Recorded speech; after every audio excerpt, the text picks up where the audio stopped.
Փակնեժդեին։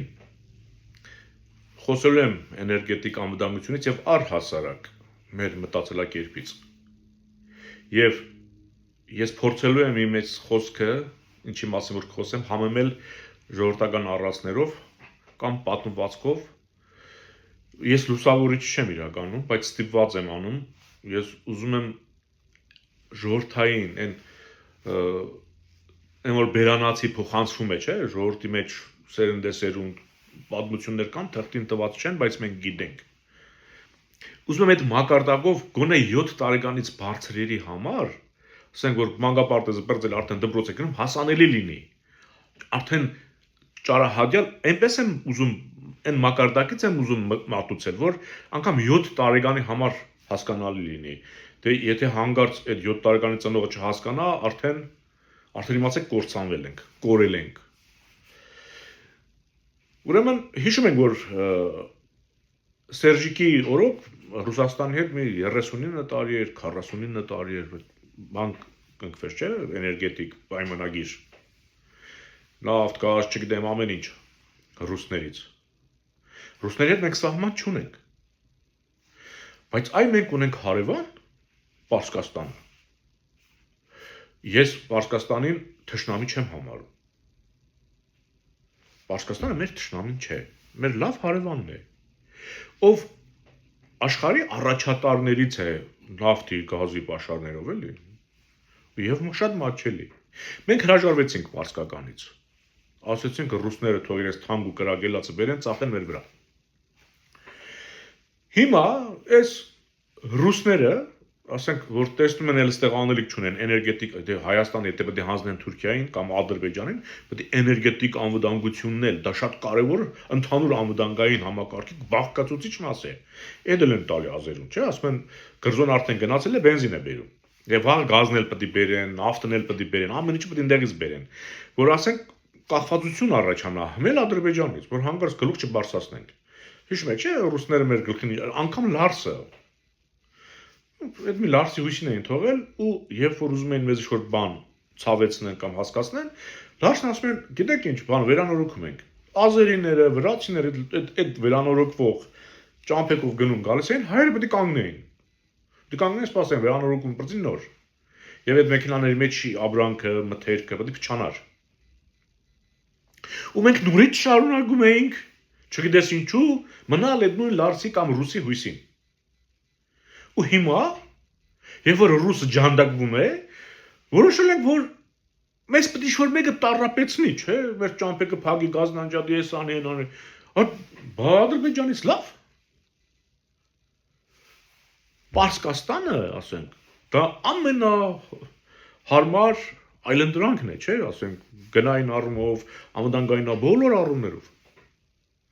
Կարող ենք միջանցիկ Պարսկաստանի գազը վերցնենք ուրիշ տեղ էլ տանենք իրենց ցանկության դեպքում չի արվում։ Ես Պարսկաստանին տես բարեկամ, ես միշտ մենք համարում ենք, որ Պարսկաստանը բարեկամ պետություն է։ Ես արդեն ես այդպես էլ համարում էի քաղաքական դիվանագիտական առումով, բայց ես հիմա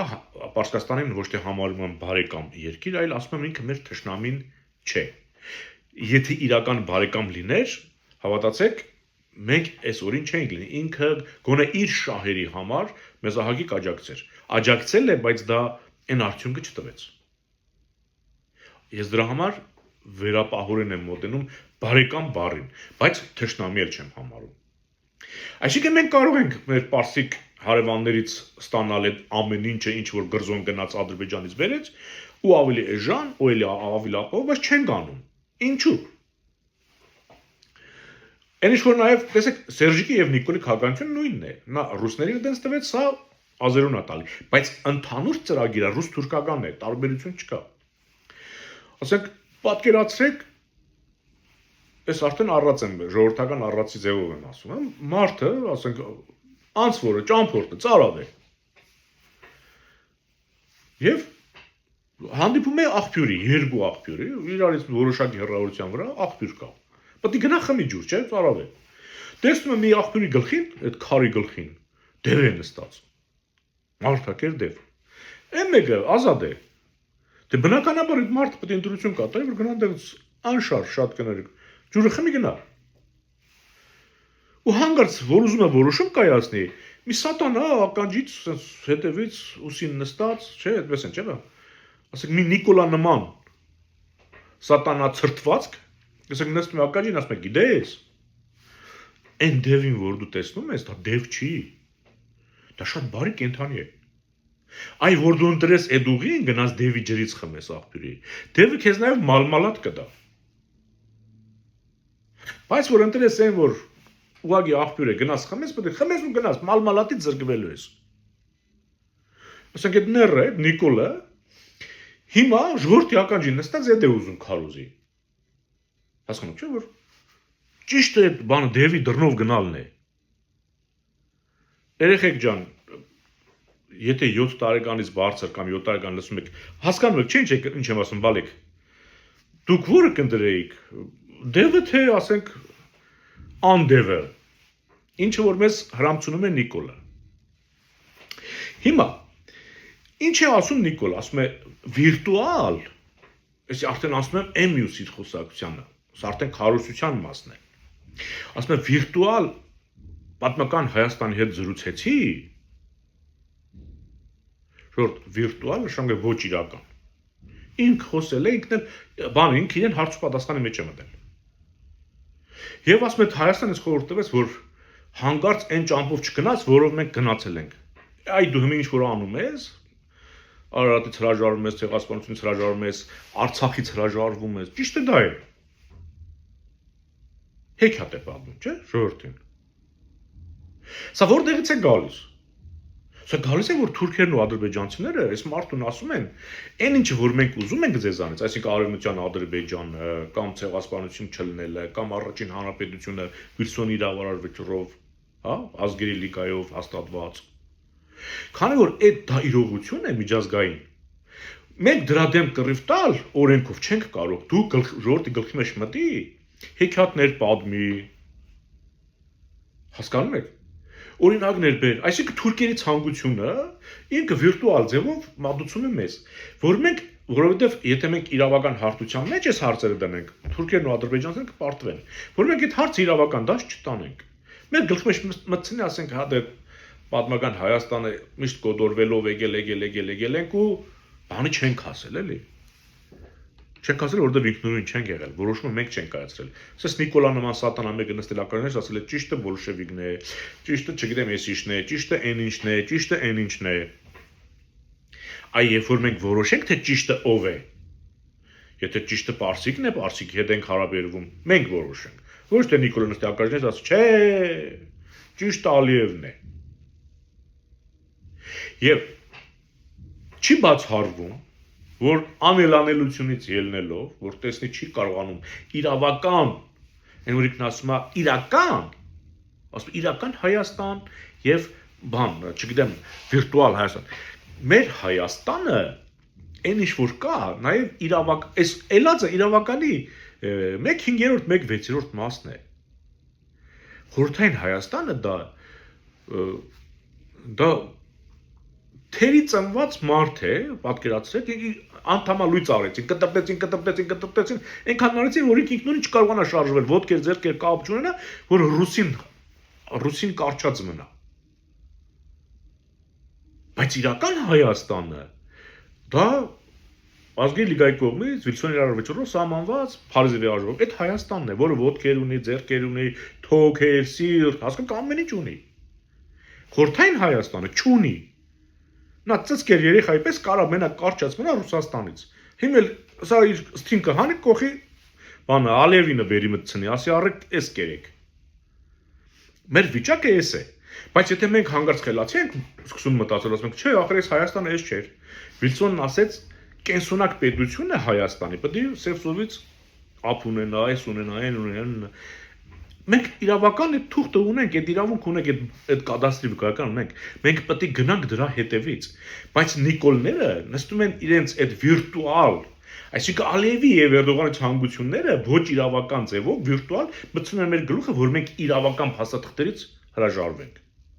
Եվ վախեցնում են, այ դուք գնացիք ցեղասպանության հետևից, դրա համար էս վիճակին եկանք, այ դուք ասացիք Արցախ Հայաստանը, դրա համար էս վիճակին եկաք։ Բայց իրականում դու այդպես կարող ես հաջողության հասնել միջազգային դատարանում, երբ որ Արցախը միջազգային փաստաթղթով քոնն է, դու այլ կերպ չես կարող Արցախ ունենալ։ Մնում է, ասենք, այդ շանսից կերածը մի օր քնի արթնանա Նիկոլ Ողորմելին։ Ասի, գիտեք, երազուց մեջ Հայկ Նահապետն էր եկել։ Ու ինձ ասում էր Նիկոլ ջան, դու ինչ անում ես ճիշտ ես անում։ Թուրքերը նորմալ ժողովուրդ են, փորձեք հետները լեզու գտնել, ադրբեջանցիները իրենց մշակույթը խառնեք ձեր մշակույթին, կրոնն էլ եթե պետք է։ Հասկանում եք, ինքը, ասենք Ալիևի Էրդողանի ցանկությունը մի օր էլ, եթե ինքը արդեն վիրտուալ պատմական Հայաստանի հետ իբր խոսել է, այն Հայաստանն էլ ընդեղից իրեն պատասխանել է, վիրտուալը դա կյանք չի, օրգանիզմ չի էլի, հա։ Ինքը պետք է գահմել երազը պատմի։ Ու ասի, գիտեք, երազում Հայկ Նահապետին տեսա, ինձ ասեց, որ ճիշտը սա է, մենք պետք է գնանք Հայկ Նահապետի կոչով։ Բայց Հայկ Նահապետը դες բան իրականում ոչ ասել է, ոչ էլ կասի, որտեղ ինքը ապստամբ էր եւ Սասնածռերը որդեգրել են հենց Հայկ Նահապետի ուղին, ապստամբել եւ չհենթարկվել թշնամուն։ Խոսքիս վերջի մասում ասեմ, որ ապստամբ հայի ոգին ֆինանսավորման կարիք ունի։ Եթե չեք ուզում վերջնական Նիկոլը ձեզ տանի թուրքական աշխարհում մոլորեցնի եւ ոչնչացնի, աջակցեք Բևեռին նաեւ ֆինանսապես, որովհետեւ մենք գործառույթ ենք սկսել ոչ միայն Հայաստանի ներսում, այլ նաեւ դրսում։ Մենք փորձում ենք Ճիվաղի բոլոր հանցանքները, որը ինքը տարածում է միջազգային հանրության մեջ, մեր մասով, կեղծ հանցանքներ, իբր Արցախ Ադրբեջանը մենք օկուպացրել ենք, իբր մենք մարդիկ ենք տեղահանել, որ պետք է ընդունենք, իբր մզկիթներ պետք է կառուցենք, իբր էս պետք է անենք, իբր այն պետք է անենք, հայկական եկեղեցին պետք է կիսենք, ով Հայաստանում է նա Հայաստանի հետ գործ ունի, ով Հայաստանից դուրս է հերն անիծած, այն եկեղեցիները, որոնք ԽՍՀՄ Հայաստանի սովետական Հայաստանի տարածքում են, դա կլինի Հայաստանինը, Հայաստանից դուրս եկեղեցիների հերն անիծած, պարակտում է, կդրում է։ Դրա համար Արցախի եկեղեցիները Ալիևը ապամոնտաժում է, տաշում է, ջարդում, ավիրում է, ձեն չկա։ Հասկանում եք։ Եվ ասում է պատմական Հայաստանը դա վտանգավոր է, բայց Ալիևը պատմական Ադրբեջան չի ունեցել, առավել եւս արևմտյան Ադրբեջան հանգարց սկսել է աշխատել, ու դա վտանգավոր չէ։ Իբր։ Խոհեմ եղեք, աջակցեք Բևեռին, Թելեթոնին, ոչ միայն Թելեթոնին, հիմա էլ կարող եք։ Մենք ունենք հաշվի համարներ, հիմա էլ կարող եք սկսեք աջակցել ֆինանսական, ինչու՞ չէ նաև քաղաքական առումով։ Վրա խաղաղությամբ